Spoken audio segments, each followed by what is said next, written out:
Hello my dear students, welcome to my YouTube channel. Students, हम discuss कर रहे थे सिक्योरिटी मिशन 100 जिसके अंतर्गत हम 7 चैप्टर पहले डिस्कस कर चुके हैं। आज का हमारा जो चैप्टर रहने वाला है 8वां चैप्टर 10वीं क्लास विज्ञान विषय का आनुवांशिकता। चैप्टर की अगर हम बात करें स्टूडेंट्स, अंक बार इसके 4 रहेंगे। छोटा सा चैप्टर है, 4 नंबर का है और इसमें जो है 2 आपसे रिक्त स्थान पूछे जाएंगे और 2 जो है अति लघुतरात्मक यानी 1-1 नंबर के क्वेश्चन पूछे जाएंगे। तो चलिए शुरू करते हैं इस चैप्टर के सारे नोट्स, जिनको अगर आपने पढ़ लिया तो 4 नंबर आपके यकीनन पूरे आएंगे अगर ढंग से इनको पढ़ लेते हैं। तो चलिए मेरे साथ रिवीजन कीजिए और अपने नंबरों को जो है श्योर कीजिए। पहला प्रश्न है, रिक्त स्थानों की पूर्ति कीजिए। तो आनुवांशिकता का जनक किसको कहा जाता है? ग्रेगर जॉन मेंडल को आनुवांशिकता का जनक कहा जाता है। मॉडल पेपर 2026 में दिया गया क्वेश्चन है, पेपर में आने की पूरी संभावना है। नेक्स्ट है, खालिस्तान जैसे प्राणी अपना लिंग बदल सकते हैं। तो घोंगा एक ऐसा प्राणी है जो अपना लिंग बदल सकता है एनवायरमेंट की कंडीशन के अकॉर्डिंग। मॉडल पेपर 2026 में दिया गया क्वेश्चन है ये भी। नेक्स्ट है, मेंडल ने अपने प्रयोग कहाँ पे किए? किस पादप के? मटर के पादप के किए, मटर के पौधे पर किए। आनुवांशिक लक्षणों के वाहक कौन होते हैं? जीन होते हैं। जीन जो है आनुवांशिक लक्षणों के वाहक होते हैं। मानव में 23 जोड़े गुणसूत्र पाए जाते हैं, ठीक है, जिसमें 22 जोड़े क्या होते हैं? एलन गुणसूत्र के होते हैं और एक जो है एक जोड़ी क्या होता है? लिंग गुणसूत्रों का होता है। तो ये याद रखने वाली बात है, एग्जाम में पूछी जा सकती है। टोटल 23 जोड़े गुणसूत्र, जिसमें 22 जोड़े क्या होते हैं? जो दूसरे कैरेक्टर को डिसाइड करते हैं और एक जोड़ा क्या होता है? जो लिंग को निर्धारित करता है। पुरुष में लैंगिक गुणसूत्र XY होता है, स्त्रियों में लैंगिक गुणसूत्र XX होता है। सामान्य सी बात है, 4 नंबर का ही चैप्टर है, फटाफट रिवाइज करते हैं। खालिस्तान पर जीन स्थित होते हैं, तो गुणसूत्रों पर जीन स्थित होते हैं। आगे है विभिन्नताएं अगली संतति में वंशागत होती हैं। तो कौन सी विभिन्नताएं? आनुवांशिक विभिन्नताएं अगली संतति में वंशागत होती हैं। कौन से जन्म में विविधताएं पाई जाती हैं? तो ज्यादा विविधताएं लैंगिक जन्म में पाई जाती हैं। संतानों में नई नई विशेषताएं आने का कारण क्या होता है? विभिन्नता होता है। नई नई विशेषताएं तभी आएंगी जब विभिन्नता होगी। माता पिता से संतानों में गुणों का संचरण आनुवांशिकता कहलाता है। ठीक है, इस प्रक्रिया को माता पिता से संतानों में गुणों का संचरण है वो आनुवांशिकता कहलाता है। माता पिता से संतानों में स्थानांतरित होने वाले गुण वंशागत लक्षण कहलाते हैं। नेक्स्ट है, अव्वन पीढ़ी में व्यक्त होने वाला लक्षण प्रभावी लक्षण कहलाता है। ठीक है, जो अव्वन पीढ़ी में लक्षण दिखाई देगा उसको हम प्रभावी कहेंगे और जो अव्वन पीढ़ी में छिपा रह जाता है उसको हम अप्रभावी लक्षण कहते हैं। नेक्स्ट है, RRYY जीनी संरचना का बाह्य लक्षण। तो RR का मतलब देखिए दोनों डोमिनेंट है और YY दोनों डोमिनेंट है, तो इसका मतलब क्या हुआ? राउंड हो गया है, गोल हो गया। R का मतलब राउंड गोल, Y का मतलब येलो यानी पीला। जो बीज होगा वो कैसा होगा? गोल होगा और पीला बीज होगा। नेक्स्ट देखिए, डीएनए का वह भाग जिसमें किसी प्रोटीन संश्लेषण के लिए सूचना होती है उसे हम जीन कहते हैं। उसके बाद है टी, बड़ा टी और छोटा टी और क्रॉस हो रहा है, गुणा हो रहा है, इसका किसके साथ संकरण हो रहा है? छोटे टी से। तो प्राप्त संततियों का अनुपात क्या होगा? 1:2 होगा। ठीक है, 1:2 यहाँ पे रहने वाला है। नेक्स्ट देखिए, शुद्ध लंबे पौधे टी। देखिए एक एक नंबर कहते हैं, लघुतरात्मक क्वेश्चन जो है आगे आगे हैं। तो शुद्ध लंबे पौधे टी तथा शुद्ध बौने पौधे जो है जिनके कैरेक्टर क्या है? टी है, जिनके ऊपर जीन टी है, के संकरण से अपन पीढ़ी में प्राप्त संततियां क्या होगी?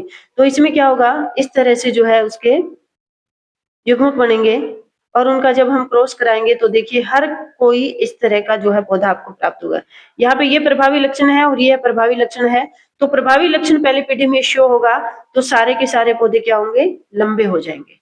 अगला प्रश्न देखिए, मटर के एक शुद्ध पौधे, शुद्ध लंबे पौधे, ठीक है, जिसका करेक्टर क्या दिखेगा? टी को एक शुद्ध बौने पौधे स्मॉल टी के साथ संकरण कराया जाता है तो अप टू पीढ़ी में शुद्ध लंबे पौधे होने का अनुपात क्या होगा? 1:2 होगा। उसके बाद देखिए नेक्स्ट क्वेश्चन है, मटर के शुद्ध लंबे पौधे टी को एक शुद्ध बौने पौधे टी से संकरण कराया जाता है। अप टू पीढ़ी में लंबे और बौने का अनुपात क्या होगा? तो लंबे और बौने का अनुपात 3:1 होगा। यानी ये फिनोटाइप का रेशियो दे रखा है और ये जीनोटाइप का रेशियो दे रखा है। अगला प्रश्न है, एक दंपति के 2 संतान लड़की होने के बाद तीसरी संतान लड़का होने की क्या संभावना है? तो देखिए संभावना हमेशा 50% ही रहेगी, क्योंकि औरत के पास तो दोनों XX हैं लेकिन पुरुष के पास X या Y है। तो अगर एक्स वाला शुक्राणु उसके पास आता है तो लड़की हो जाएगी, वाई वाला शुक्राणु आता है तो क्या हो जाएगा, लड़का हो जाएगा। तो 50% संभावना ही है तीसरी संतान होने में और भी लड़का होने की। अगला है capital R capital Y small Y, जीनी संरचना का बाह्य लक्षण क्या होगा। तो देखिए यहाँ पे बड़ा आर है वो प्रभावी लक्षण है और बड़ा वाई है वो प्रभावी लक्षण है। तो इसका जो है बाह्य लक्षण कैसा होगा कि एक तो गोल होगा और वाई का मतलब येलो होगा, गोल और पीला बीज जो होने वाला है, ठीक है, गोल व पीला वाला होने की संभावना है। अगला देखिए मेंडल ने पैतृक पौधों एवं F1 पीढ़ी प्रथम संतति पीढ़ी के पौधों को किस प्रकार प्राप्त किया।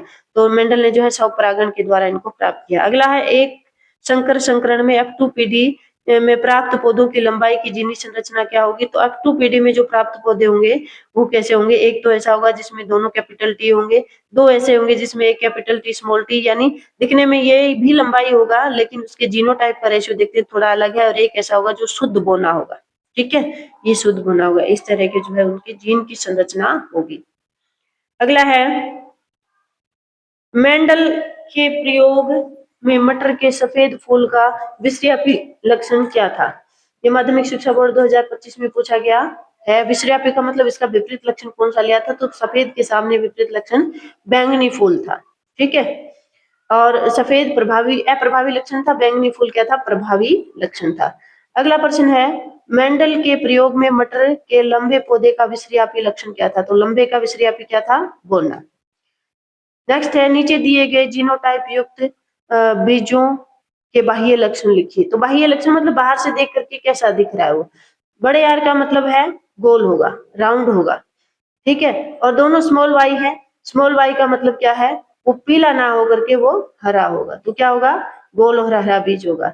इसकी बात करें तो ये दोनों ही स्मॉल आर है, दोनों स्मॉल आर है, इसका मतलब कैसा होगा, वो जो है गोल नहीं होगा, गोल नहीं होगा तो कैसा होगा, झुर्रीदार होगा, और दोनों कैपिटल वाई है मतलब वो येलो होगा, पीला होगा, ठीक है। अगला है मेंडल के लक्षणों की वंशागति के प्रयोग में F1 पीढ़ी में प्राप्त लंबे पौधों का अनुपात कितने प्रतिशत था। तो F1 पीढ़ी में उसको सारे ही लंबे पौधे प्राप्त हुए थे, ठीक है।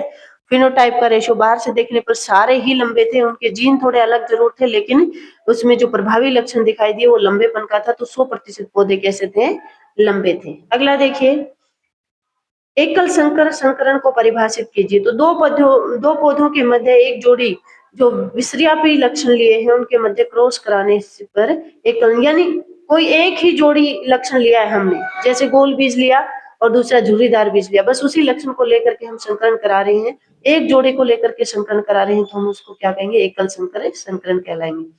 अगला है एक संकर संकरण किया 2 पीढ़ी का लक्षण प्रारूप अनुपात क्या होगा। लक्षण प्रारूप क्या होगा मतलब बाहर से देखने पर वो कैसे होंगे। फिनोटाइप का रेशियो पूछा है तो क्या होगा, 3:1 होगा, 3 लंबे होंगे और 1 बोना होगा। अगर इसका जीन का प्रारूप पूछ ले, जीनोटाइप का रेशियो, देखिए नेक्स्ट क्वेश्चन पूछ लिया है और बोर्ड परीक्षा 2025 में पूछा गया क्वेश्चन है।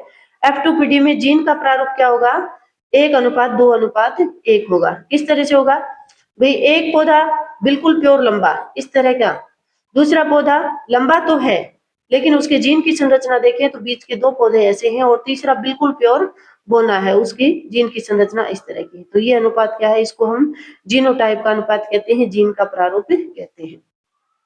अगला प्रश्न है द्विसंकर संकरण की F2 पीढ़ी का लक्षण अनुपात क्या होगा। तो द्विसंकर संकरण यानी 2 गुणों को लेकर के संकरण कराया जाता है, इसकी F2 पीढ़ी का अनुपात क्या होगा। देखिए बहुत इंपॉर्टेंट है और बोर्ड परीक्षा में आने की संभावना है इसकी, तो क्या होगा, 9:3:3:1, ये आपको याद रखना है।